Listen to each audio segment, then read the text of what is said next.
ঈদের কেনাকাটায় মাগুরা শহর প্রাণকেন্দ্র যে চৌরঙ্গি মোড় থেকে যে জ্যামটা শুরু হয়েছে, আসলে অনেক লোক কেনাকাটার জন্য এসেছে। আর আজকে তো রোজার শেষ দিন, কালকে এর জন্য অনেক জ্যাম হয়েছে। যে লোকগুলা সবাই যার যার কেনাকাটা বাকি আছে, সবাই কেনাকাটা শেষ করতেছে। এদের নিয়ে এসে এই সাইড থেকে চৌরঙ্গির মোড় পর্যন্ত পুরো শহরে জ্যাম লেগে আছে।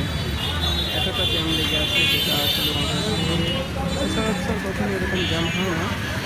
তো ঈদের কেনাকাটার জন্য কয়েকটা দিন একটু অতিরিক্ত জ্যাম হয়ে যাচ্ছে, যে প্রত্যেকটা মৌসুমিক। আর এখন আরও দুপুর সময়, যার কারণে তাপমাত্রার কারণে অনেক লোকজন বের হয়নি। আর প্রত্যেকটা জায়গায় লোককেন্দ্র ঘুরে গেছে, যে শহরে শুধু জ্যাম, যে জ্যামটা সারাতে অনেক সময় লাগতেছে।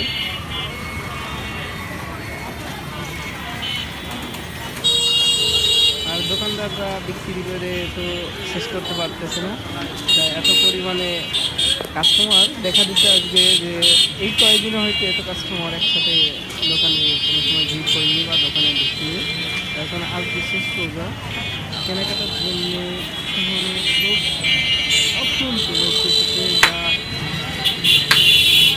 যেটা আসলে আমরা কি বলবো ধারণার বাইরে। যে আমাদের শহরে এরকম জ্যাম সচরাচর খুব কমই হয়, শুধু একমাত্র ঈদের আগে, রোজার ঈদের আগে এতটা জ্যাম হয় আর এত জনগণের একসাথে দেখা যায়।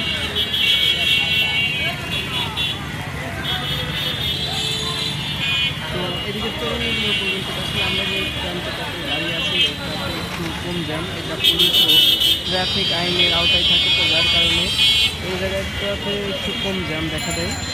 এই জায়গাতে কোনো গাড়ি দাঁড়াইতে বা কোনো গাড়ির জ্যাম লাগাইতে দেয় না পুলিশ বা ট্রাফিকে।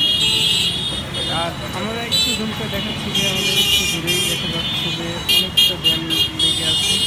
এই জ্যামটা মার্কেট, কিছু কাপড়ের মার্কেট ওই দিক সাইডে, যার কারণে অনেকটা জ্যাম।